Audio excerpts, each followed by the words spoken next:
Welcome to Hooked on Hoops, brought to you by Nothing But Net Magazine and Baller TV, a place where we're going to talk about grassroots basketball, high school basketball, college recruiting throughout the year, give you the feel for what's going on. I'm joined today, I'm Van Coleman, of course, and I'm joined today by Frank Burlison and Dino Strogonis.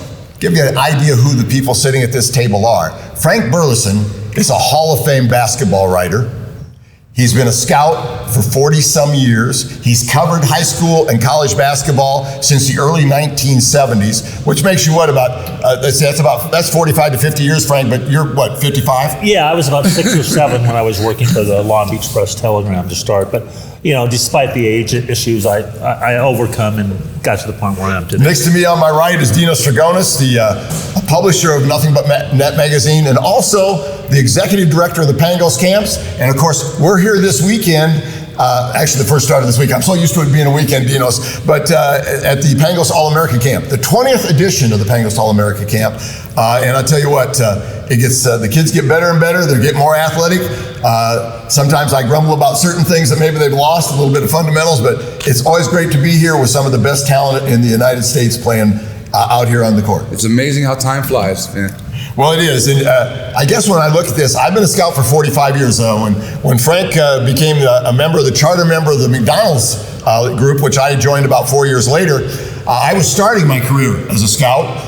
Started in the Midwest. My first event that I covered on a national basis was the Round Ball Classic. That was 45 years ago when one Irvin Magic Johnson was the MVP. So, and later it became the Magic Round Ball Classic. So we've been around a long time. At this table, 115 years of covering the sport of high school basketball and college recruiting. So I think when you look at it that way, I think we can say that we have a right to maybe speak as far as being experts in the field. And today we're going to talk about the 20th edition of the Pangos Classic and some of the things going on in the game of basketball, the changes that are coming, the changes that are going on. Maybe get a little bit of our opinion on things like NIL and other things. Yeah, I would say on and off the court. Yeah. Yes, on and off the court, so that you get a better feel for what we're going to be talking about as we move forward for our future with this. We'll be back here in a couple of days, talk about the wrap-up of this great tournament. Tomorrow night. And from there, we move on to other subjects and other events as we go forward. Right now, I tell you what, we got to see 1/3 of the camp last night. I snuck out and got half the camp. Got an extra couple teams in, but in looking at it, there were 3 players that I thought stood out last night above all else, and you guys can chime in on that. The number 1 player in the camp last night was a young man, Xavier Booker, 6'11", guy that I tell you what, he's got lottery pick and higher written all over him, Frank. Yeah, the best thing I thought about, and again, I don't know if Dinos had this in mind when he put the schedule together, but lo and behold, the first court in front of, the first game in front of us, it's Xavier Booker from Cathedral High in Indianapolis. As you mentioned, Van, showed off remarkable shit. I think 5 threes in the game, 4 in the second half, as well as being prototypical long NBA athlete, if you will. But also, I look up, he's playing against Bay Fall, who certainly his history, shortly after coming. Yeah, one of the other top big men in the class. Well, shortly of his history, talking to Dinos and the Pangos events, we first got a chance to see him in the spring of his 8th grade year before he even played a high school game over at Cerritos College when he was the MVP of the Pangos Junior All-American Camp, which also included one Mikey Williams from San Diego, who is also at the camp. So, and watching Booker versus Fall, we certainly saw as physically gifted guys their size as are in high school. Well, I think when you look at it too, here's one other thing before I get to the conspiracy theory here with Dinos, is the fact that when you look at a player like him, you see Chet Holmgren, who'll probably be a 1 or 2 pick. You see Derek Lively, who this next year will be at the top of the list. Guys that are in that 6'11" to 7 foot range with skills away from the basket. Now, Dinos, you were just accused of being a conspiracy theorist when it comes to how you planned that first game, and we're going to talk about the other young man here in a minute. But did you plan that, or was that just? To be quite honest, yes. I have to admit that. So I figured. So no matter what happened to the camp, we'd be all pumped up about it, is what you're telling me. We figured that we wouldn't waste any time getting to the nitty gritty, and obviously, as you saw, both on the court, on the stat sheet, both kids played well. They asserted themselves well. I think Xavier Booker ended up with a day one high of 28 points, 9 rebounds. I think he was 4 for 4 from the 3-point line. Showed amazing range for his size from the 3. Bay Fall was no slouch either. He had 24-8, 24-9 as well, and he performed really well. It was a good matchup for both kids and for us too watching. Yeah, I think that the one thing you look at is he is the prototypical NBA big now, and I think that he fits that thing, and if he can add the strength that he's going to need when he gets to defending guys at that next level, he's going to be a very, very special player. But also playing in that game, young man who we're going to talk to in a little while, Isaiah Elohim, is a guy who, I tell you what, I go back old school on this one. I go back to a guy I used to watch in the late 70s and the early 80s by the name of Ed Davender. Ed Davender always got every shot he ever wanted to take. That's what I saw last night with Isaiah. That young man, he doesn't worry about whether it's a 3, it's a 15-footer. He's a 3-level scorer. He gets the shot he wants. He creates it, and he'll take contact, and he shoots through the contact. Tremendous young player. He's a class of 2024 guy, top 3 or 4 guy in the class, 1, 2, or 3, I think, just depending on what list you look at. He has all the tools. I was really impressed, Dinos, with what he does. Well, the one thing about him is in an era where people are in love either with the 3 or with the dunk, he's really cherishes that mid-range game, a la DeMar DeRozan, and has really perfected it. And when it comes to pace and poise, I normally think of point guards that are never harassed, that are never hurried, that play at their own pace. He's taken that concept and developed it into scoring. He seems like he's never hurried when he shoots the ball. He picks his spots no matter what the defense is doing to him. And he's not affected by defensive pressure, and he's going to get in his zone when he wants, what he wants. Yeah, I think that what I look at, Frank, is I see a guy like that, and in today's world, you look at a Jimmy Butler, who does the same kind of thing for the Miami Heat. You look at even Luka, who controls the tempo of what he does, even though he's a bigger player, but they have a similar skill set. Elohim's more of a normal point guard size at that 6'3", 6'4", but I just am so impressed that he doesn't get rattled. He doesn't try to go out of his stride. Well, I think the thing about Isaiah, and I was thinking back when we, before we had a chance and we could talk to him about it, but I think it was the late spring, early summer when he was still in 7th grade over at the Greek church in Long Beach, and I think that was the first event that he came, Dinos' event came, and even then at that age when he was, 13 or barely 13 or something, you could see all these things we talked about. The thing about him that has always impressed me in terms of, he could be spectacular dunking or whatever. The thing that and you guys alluded to it, getting where he wants to on the court to get the highest percentage attempt. And again, he just knows, when to cut off his dribble, when he needs to dribble. You talk about when you see a camp, without naming names, where we're going to see guys go 3 for 15 or 6 for 20, whatever.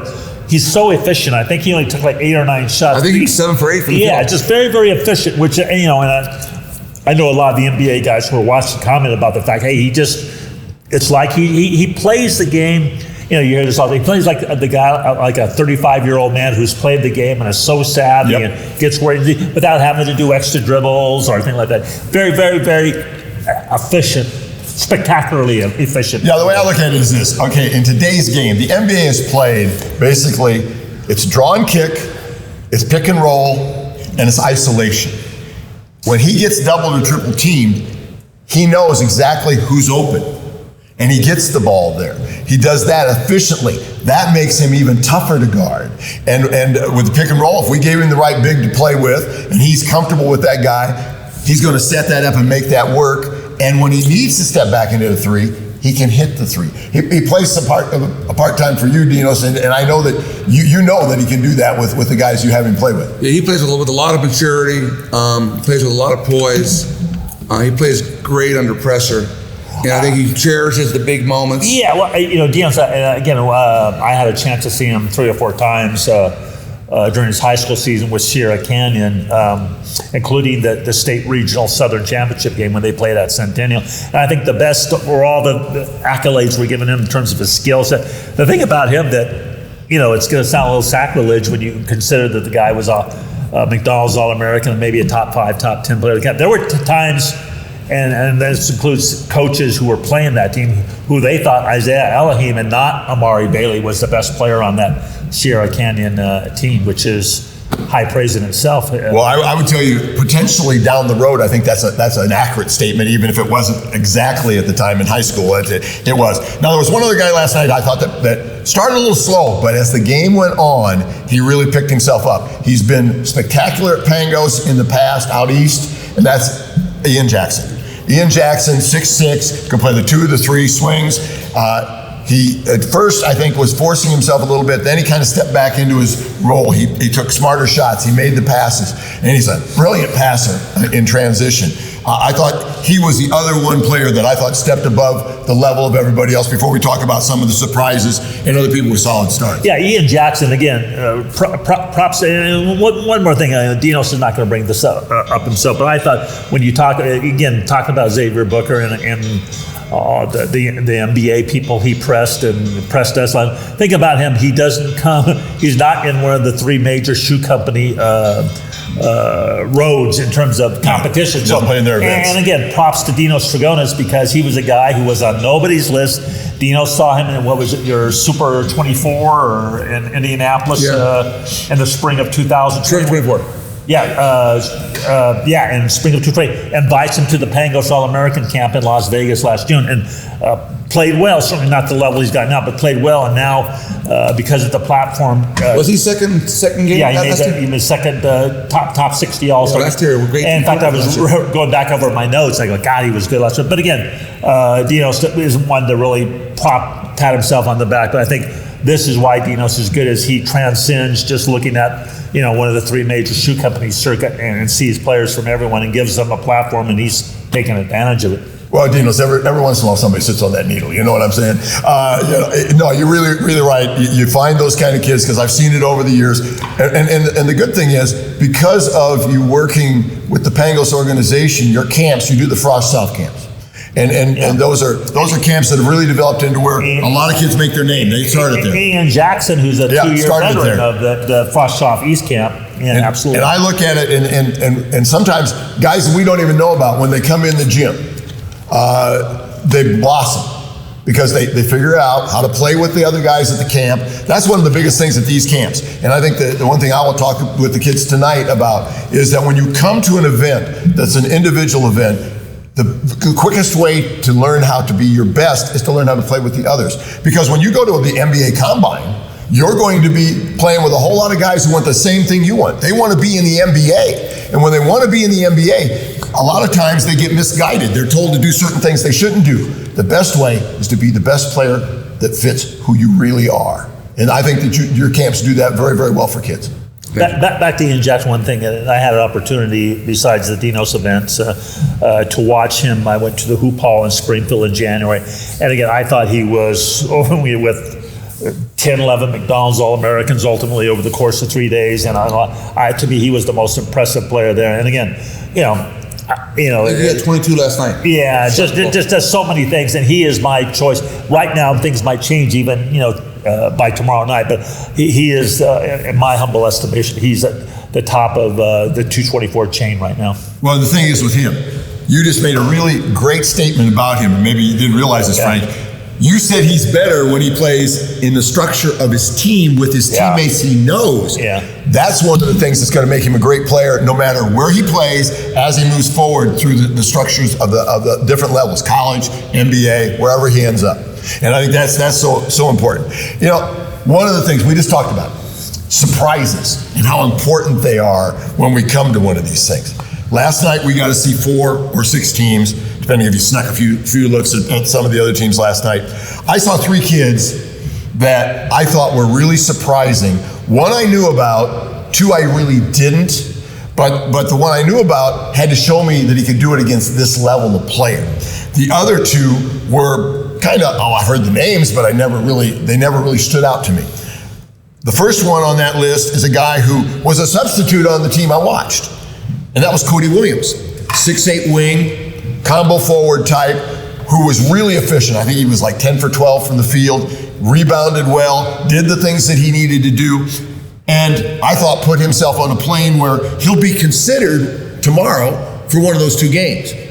Whether he makes the first game, I don't know at this point. He's got to consider to play that way the same way. But the thing was, he wasn't a guy on the radar coming in.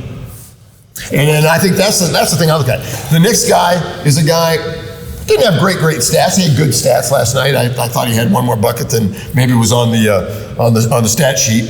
And that was Jasim Felton. Plays hard, physical, strong. Played guard, played wing forward, just goes at you. Kid from North Carolina. I was asking last night, is he related to Raymond?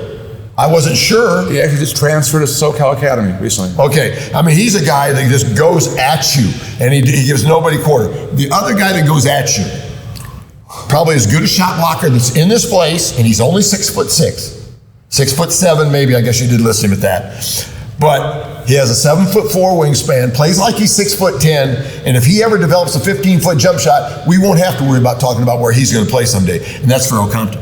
Farrell Compton showed us that at the Las Vegas event. You weren't there, Frank, but we were, and we were just like stunned. He was one of the top 3 or 4 guys there. I said, can he do it again? He showed me last night. He rebounds with the best here. He absolutely finishes against anybody, and he blocks shots off the ball. Great off-the-ball defender. Larry Johnson, come on. To respond to you, Cody Williams, I've had a chance to see a bunch last year. For those who follow the NBA draft pretty closely, he's the younger brother of Jalen Williams. Okay, good bug. Yeah, who has a chance to be probably be a first round pick on June 23rd, and I had a chance to see a bunch last season. Played for Perry High, Coach Pete teammate.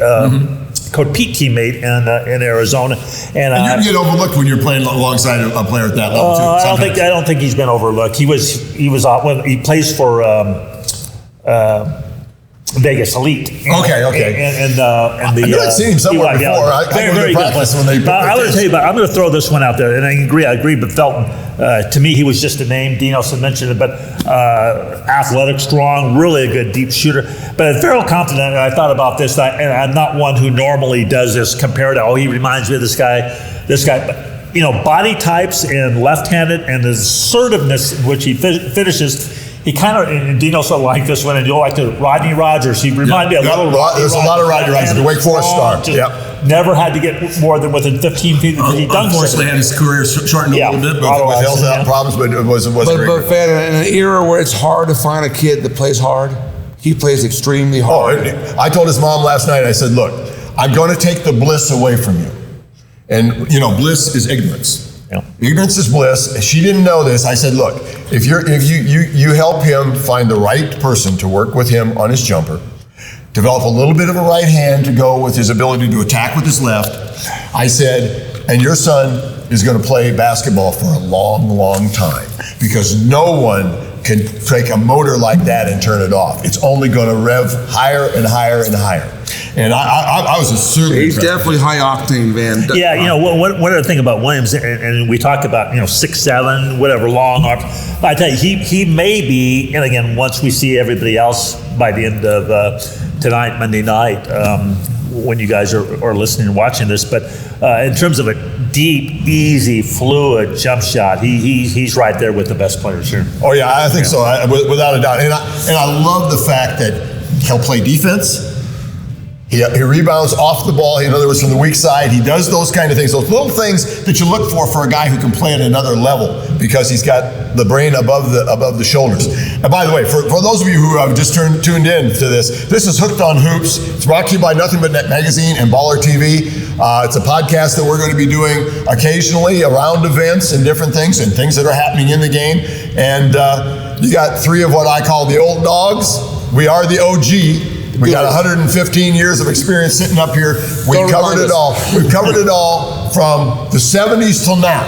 So we'll have some conversations down the road about what era is better, what era is not, what are the changes that have happened for the game, good, bad, and different. So a lot of things are going to be talked about on this podcast over the time frame that we do it. So understand that. Then there were, getting back to camp. Those were the 3 surprises that really got me last night. But there were some guys with some solid starts.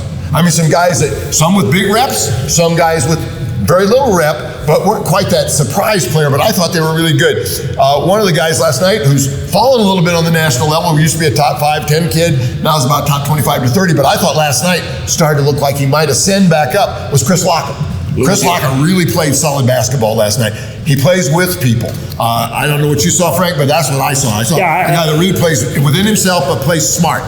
Yeah, the thing about Chris Lockett, and he plays for Randy Livingston and Newman High in New Orleans. Think about him, and he's another veteran of the Pangos camps in Dallas for the Pangos Frost Shop Texas team. I think he's kind of a point guard. He's just great passer.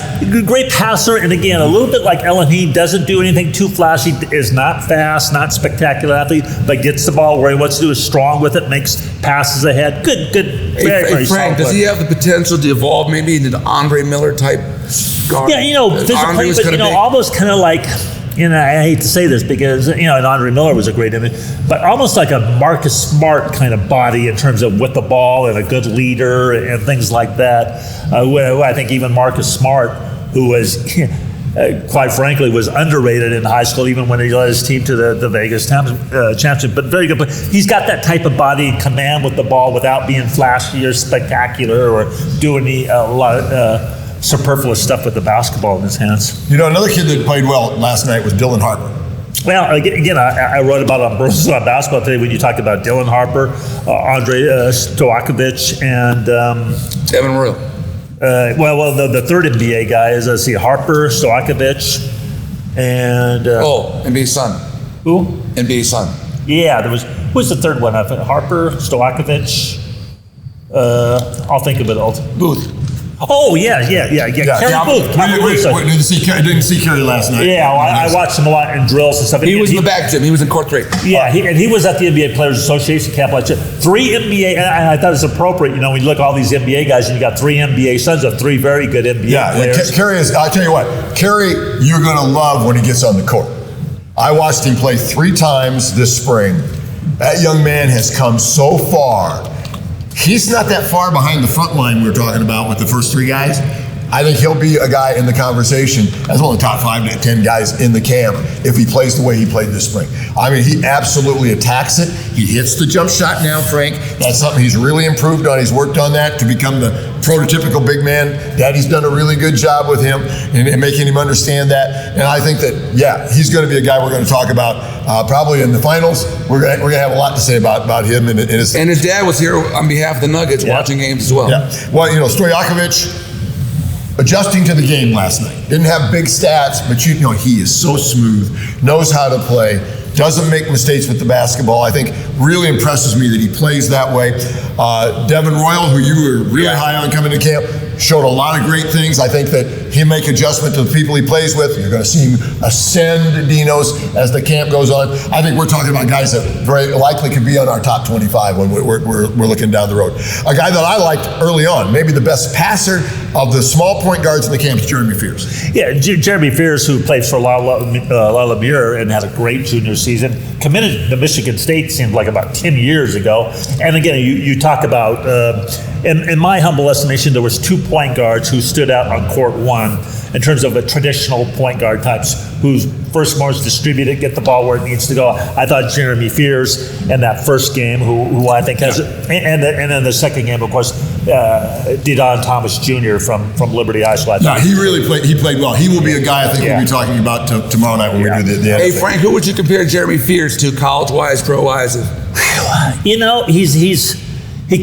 kind of plays like Andre Miller, but he's a better jump shooter than Andre Miller was at the same time. But again, not spectacular, not like a Dillingham or who's going to dunk it, but just gets the ball. He doesn't play outside himself. He plays within himself. And again, could shoot it when he had to, could drive it when he had to, but pushed the ball, got it where he played with great energy, seemed to be a good vocal here. And again, you can see why, obviously, Michigan State probably targeted him very early and got a commitment from him. Well, he is a Tom Izzo type point guard. He's going to run the show. He's going to play within himself. But when the game's on the line, he can make that shot. And that's a big thing. Izzo point guards, when Izzo's had great teams, he has always had a guy that in that last 5 seconds of the shot clock could break it down and get it done. And I think he's the kind of guy that can do that for them because he's smart enough to know how to create the space. And that's a tough thing for point guards. He actually played very well, played off of Xavier Booker really well. Yeah, he realized that's the focal point.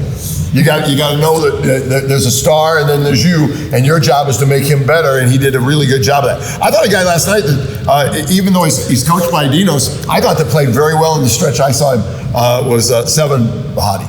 I thought he played really well last night and showed that, hey, look, pay attention to me. I might have a hell of a camp. Yeah, I think he needs to get a little stronger, a little more physical, a little more assertive. But the tools are there for him long term to be an excellent player, I believe. He's got a great rotation on the jump shot. He's got a good attitude. I think he's a much better passer than people realize.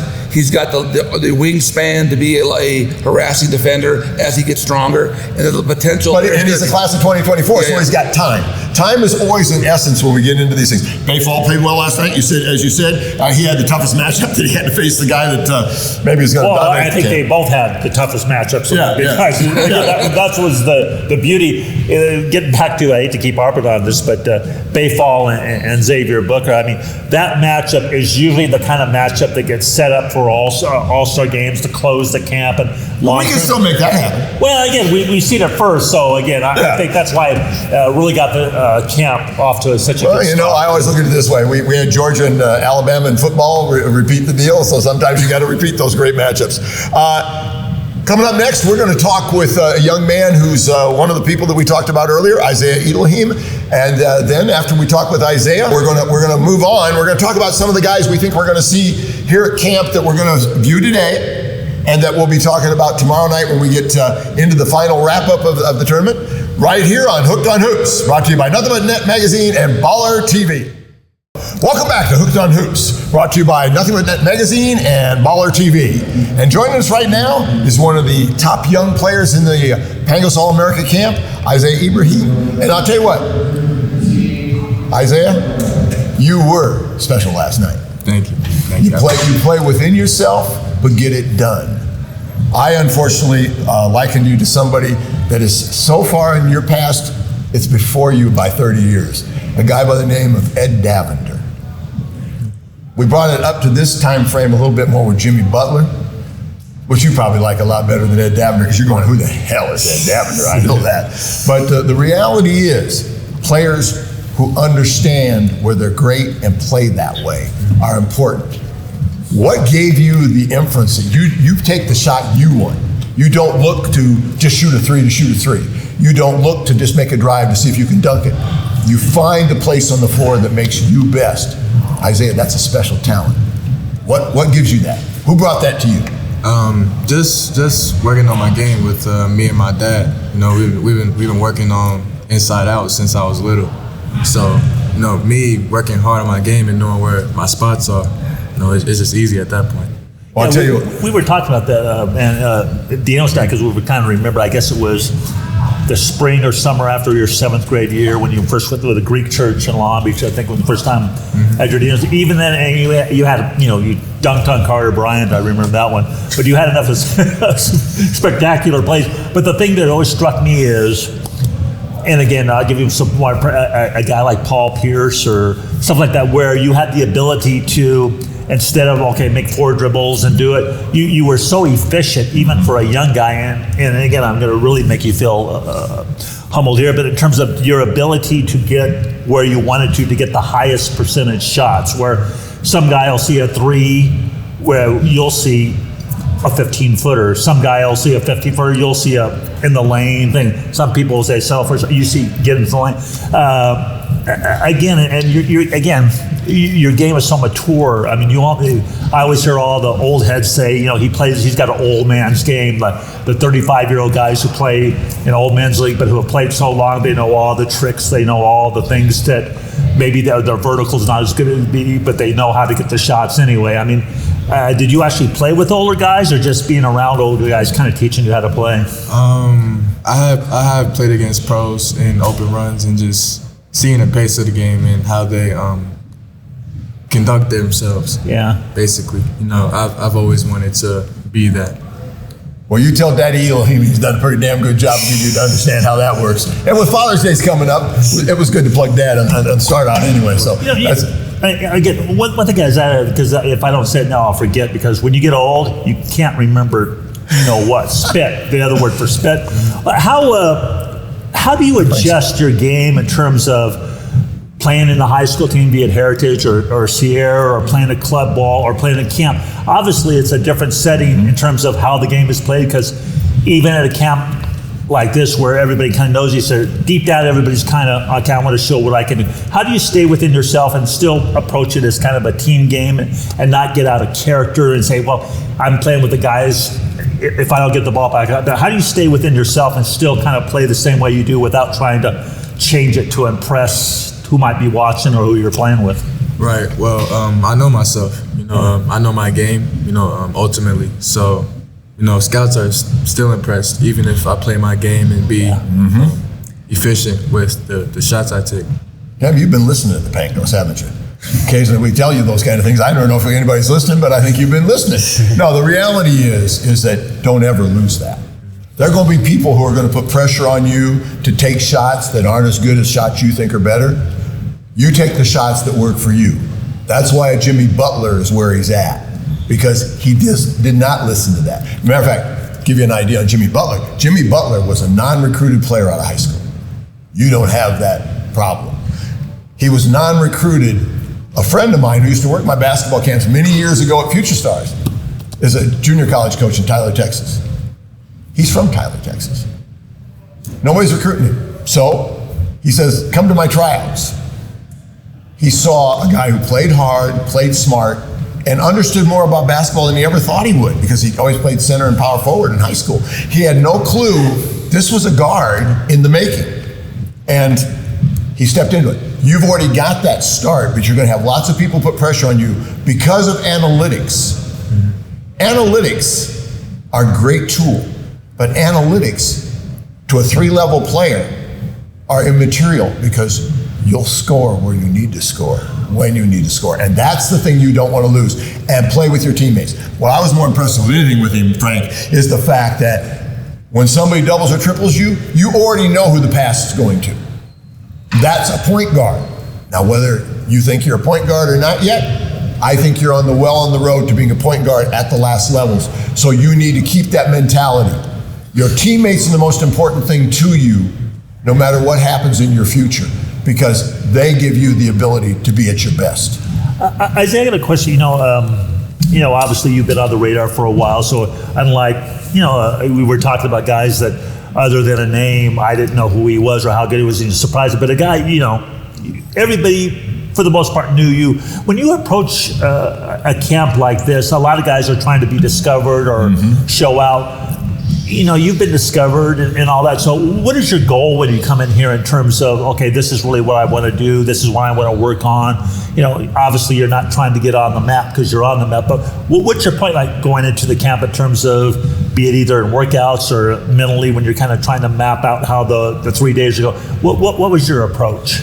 Well, I always wanted to prove myself, even if I was on the map or I was ranked this high or that high. That still doesn't mean that I can't prove myself even more and put myself number one, because I'm not even number one yet. Yeah. So, just proving myself and seeing what things I can work on when I get back home. Yeah. Maybe I need to do this faster, or maybe I need to do a little handle faster. Just things like that. That's a great way to look at it, because here's the thing, and I know LeBron would tell you this, I know Michael would have told you this, there's always someone who's working hard, and that's why they work tirelessly to stay where they're at. If you have that mentality the rest of your career, you'll never have to worry about being there. And also remember, when you go into this, you're in front of NBA scouts here.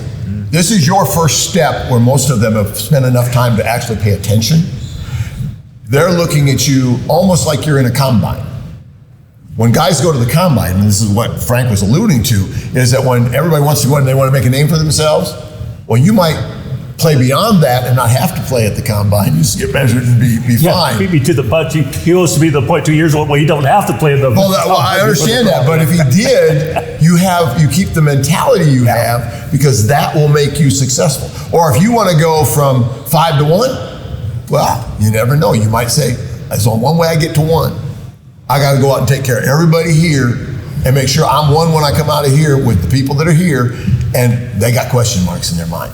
See, that's the kind of thing that you can take forward, and it's been ingrained in you, but don't lose it.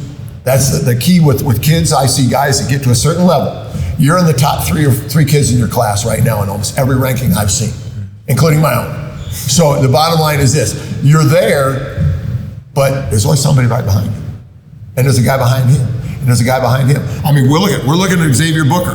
Yeah. 1 year later, a year ago, he's 60 to 100. He's now 1 to 5. Yeah, came to the camp kind of because Dino spotted him in one of his Indian. Xavier might be out there looking for your spot. Yeah, there might be a point guard doing the same thing. So that mentality is so important. And when we talk to kids, when I talk tonight, I'm going to be talking about the same kind of things.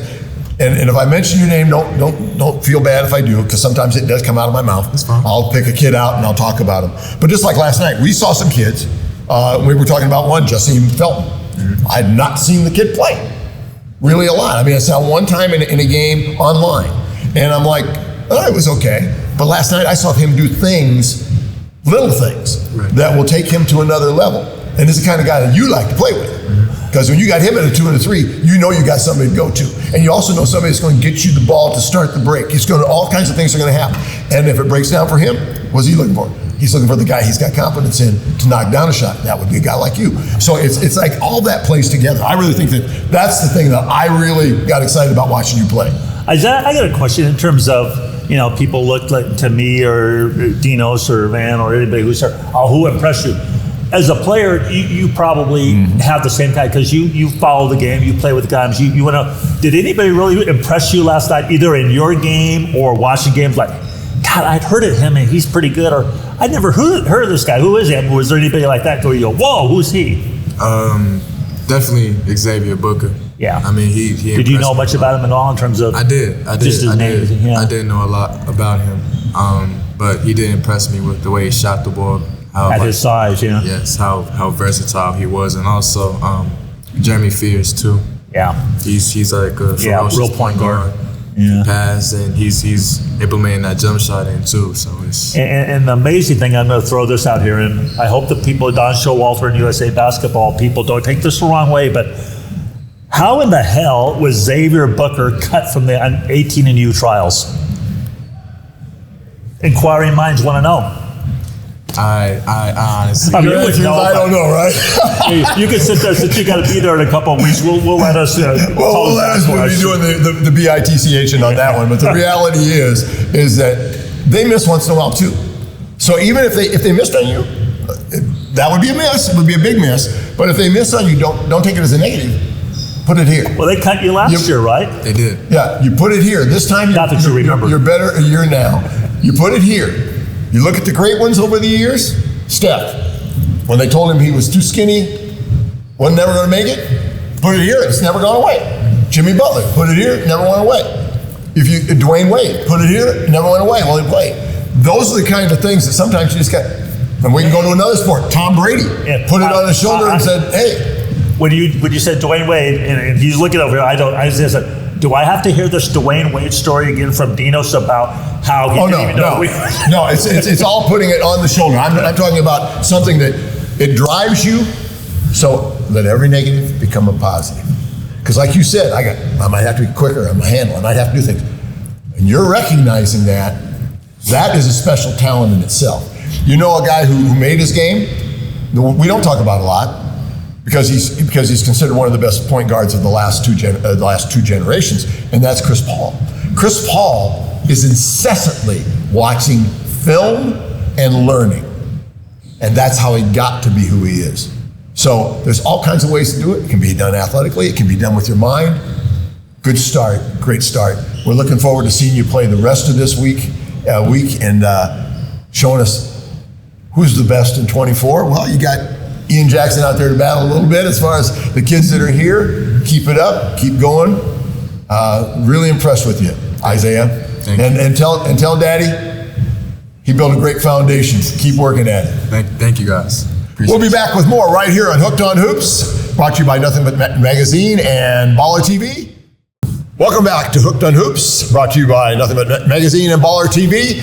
And you know, guys, I was really interesting. Isaiah is one of those kids that he's so mature. We don't get that many times, and he plays the game the right way. He plays hard, And you know what? He knows he's not a superstar yet in his mind, and that means he will be. What do you think, Frank? Yeah. Again, Isaiah has always had that personality. He's not a flashy player, although he can do spectacular things. But certainly, he's not a ferocious self-promoter guy. He's very measured in everything he says, and just like the way he plays. You know, Dinos, when you look at it over the years, and we'll talk more about this in episode number 2. This camp's been around for 20 years. Players like him with that mentality. You've had to deal with a lot of them, Dinos. They're far and in between. Some of the great ones have been, but they're far and in between. Especially nowadays. Now where it's immediate gratification, now it's immediate mentality of people not wanting to pay their dues. They want to be millionaires by the time they turn 18. They want to be billionaires by the time they turn 30. They want to make the NBA at the age of 15. It's good to have that measured, like Frank said, measured approach to things that's going to serve him well, short-term, long-term. You know, the funny thing is, we talk about, because Frank and I have been covering this for 45 years and things, there's been very few guys that were ready when they thought they were ready. I think that one of the things is, for every guy that was a 0 guy, there's a whole lot of guys that should have gone 2. And that would have been more successful had they done that. I can remember having a really good conversation once with Kobe Bryant. And Kobe said, Joe and Kobe were sitting with me at the Beach Ball Classic, talking about go to Duke or go to the NBA. And we talked about the pros and cons of both. And he made a decision after playing in his workouts with NBA players to go on to the NBA. And it took about 12 to 18 months to really get to be Kobe Bryant. But he understood what he had to do. He knew physically he had to do certain things. A lot of these kids today don't always get that kind of information. And now, with something we'll talk about in episode 2, I think, the NIL really makes it harder to make them understand what it's going to take. So there's a lot of challenges. Speaking of challenges, we got a bunch of guys that we're going to watch tonight, tomorrow afternoon, and then we're going to come back with episode number 2 and talk about. And I tell you what, the list is almost too long to talk about. But Frank, is there somebody on the list that maybe is somebody that you think we need to mention now because we're going to be glowing about them tomorrow night?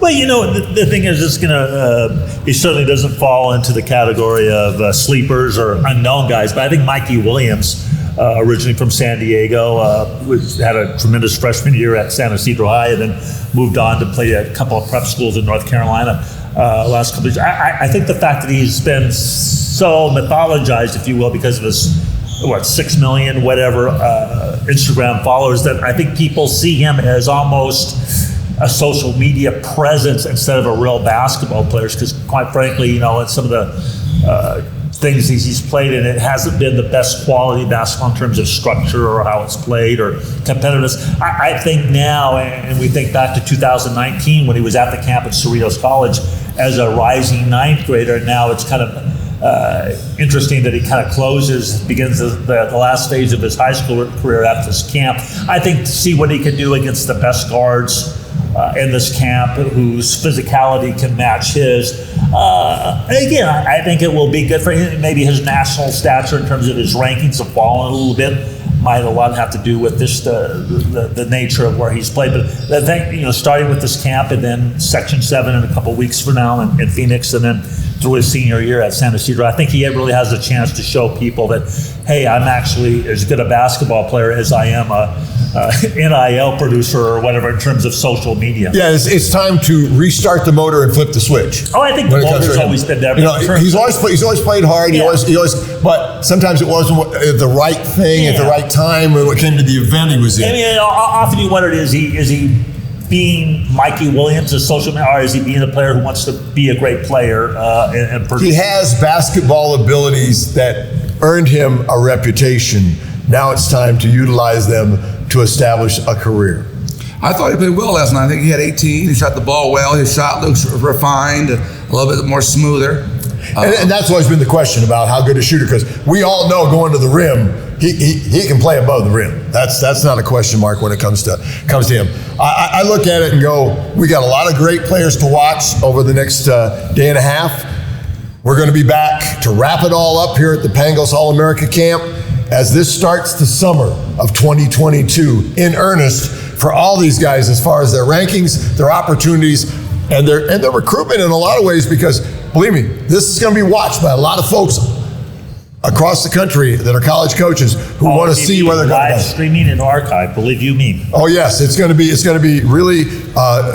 If nothing else, there's at least 360 people who are going to be watching this, and all the people that work for them when it comes to what the kids are at and where they're going. And I'll tell you what, we're going to be back tomorrow with episode number 2, covering the Pangos All-American Camp wrap-up right here on Hooked on Hoops, brought to you by Nothing But Net Magazine and Baller TV.